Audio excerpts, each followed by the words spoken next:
గాదే సాయి కృష్ణ అనేటువంటి 23 ఏళ్ల యువకుడిని మే 9వ తారీఖున వారి తల్లిని పిలిచి తాను ఎక్కడున్నాడో కనుక్కొని 10వ తారీఖున కృష్ణలంక పోలీస్ వారి కస్టడీలోకి తీసుకొని తల్లిని అనేక మార్లు స్టేషన్కి పిలిపించి చివరికి తల్లి నా కొడుకు ఏమైపోయాడో అనేటువంటి విషయాన్ని పట్టుకొని అనేక మార్లు పోలీస్ స్టేషన్ తిరిగితే సరైనటువంటి సమాధానం ఇవ్వక తాను న్యాయస్థానానికి ఆశ్రయిస్తే హేబియస్ కార్పస్ వేస్తే చివరికి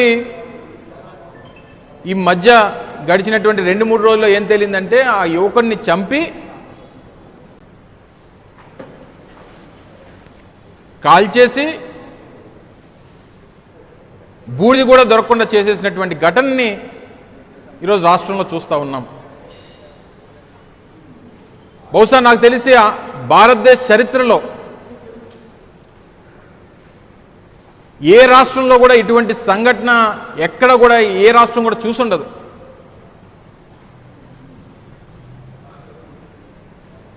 ఈ 79 సంవత్సరాల స్వతంత్ర భారతదేశంలో ఆంధ్రప్రదేశ్ రాష్ట్ర చరిత్రలో ఇటువంటి ఘటన ఎప్పుడు కూడా ఏ ప్రభుత్వంలో కూడా చూసుండరు ఎవరు కూడా.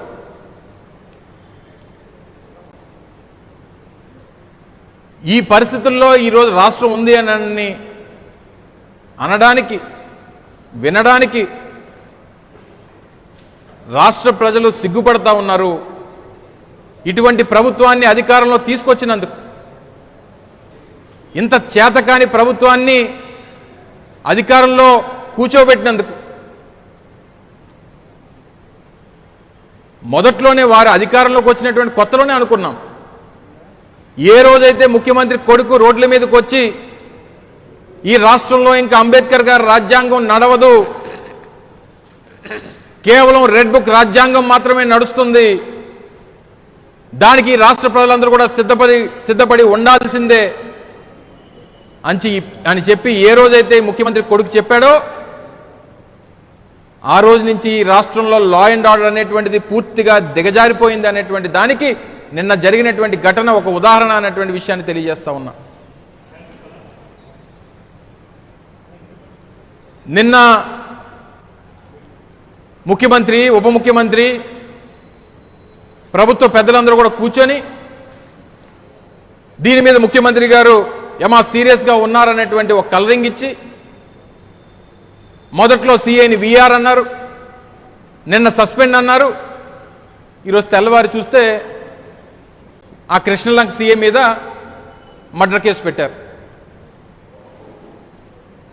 అంటే ప్రభుత్వం ఆ వ్యక్తిని, సాయి కృష్ణ అనేటువంటి వ్యక్తిని చంపేశాం అనేటువంటి దాన్ని ఈరోజు పెట్టినటువంటి ఎఫ్ఐఆర్తో నిర్ధారించారు. కోర్టులో ఏం చెప్పారు?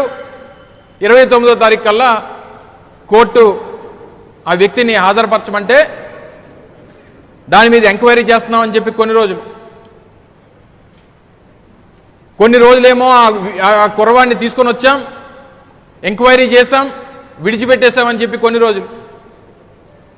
అసలు ఒక వ్యక్తి మీద వారెంట్ ఉన్న తర్వాత, వారెంట్ ఉన్నటువంటి వ్యక్తిని తీసుకొని వచ్చి స్టేషన్లో పెట్టిన తర్వాత మళ్ళీ కోర్టు తాలూకా అనుమతి లేకుండా విడిచిపెట్టేటువంటి దానికి మీకు ఎవరిచ్చారు అధికారం అనేటువంటిది ఈ సందర్భంగా అడుగుతా ఉన్నాం. ఆ తప్పుడు మాటలు చెప్పడానికి ఎవరిచ్చారు మీకు అధికారం? చివరికి మీరు పెట్టినటువంటి చిత్రహింసలు, మీరు అప్లై చేసినటువంటి 3rd డిగ్రీ, వీటన్నిటిని తట్టుకోలేక మరణిస్తే తీసుకెళ్లి బూడిద చేస్తారా? ఆ తల్లి తాలూకా శోకం చూస్తూ ఉంటే, ఆ తల్లి మాట్లాడుతున్నటువంటి మాటలు చూస్తూ ఉంటే, నా కొడుకుని నాకు అప్పగించండి, ఒకవేళ మరణిస్తే కనీసం ఆ బూడిదనన్నా నా చేతిలో పెట్టండి అన్నటువంటి ఆ తల్లి మాటలు వింటూ ఉంటే రాష్ట్ర ప్రజల తాలూకా హృదయాలు తరుక్కుపోతా ఉన్నాయి. అంత చేతకాని ప్రభుత్వం ఈరోజు రాష్ట్రంలో ఉన్నందుకు, అంత చేతకాని ముఖ్యమంత్రి రాష్ట్రంలో ఉన్నందుకు, అంత చేతకాని హోంమంత్రి రాష్ట్రంలో ఉన్నందుకు, అంత చేతకాని పోలీస్ డిపార్ట్మెంట్ ఈ రాష్ట్రంలో ఉన్నందుకు ఈరోజు ప్రజలు తలదించుకునేటువంటి పరిస్థితి. దేశవ్యాప్తంగా ఇది ఒక సంచలనం. దేశ ప్రజలందరూ కూడా ముక్కును వేలేసుకునేటువంటి పరిస్థితి తీసుకొని వచ్చింది ఆంధ్రప్రదేశ్ రాష్ట్ర ప్రభుత్వం, ఈ రాష్ట్రంలో ఉన్నటువంటి పోలీస్ డిపార్ట్మెంట్ అనేటువంటి. మిగిలినటువంటి పోలీస్ అధికారులు కూడా ఇది ఒక గుణపాఠంగా మీరు తీసుకోవాలని చెప్పి కోరుతా ఉన్నా. ముఖ్యమంత్రి చెప్తా ఉన్నాడు, ముఖ్యమంత్రి కొడుకు చెప్తా ఉన్నాడు, గడిచినటువంటి 2 సంవత్సరాలుగా ఎవరి మీద కేసు పెట్టమంటే వారి మీద కేసు పెట్టడం, మా సోషల్ మీడియా కార్యకర్తల మీద కేసులు పెట్టడం, స్టేషన్లు తీసుకొని వెళ్ళి కొట్టడం, వాళ్ళని చిత్రహింసలు పెట్టడం.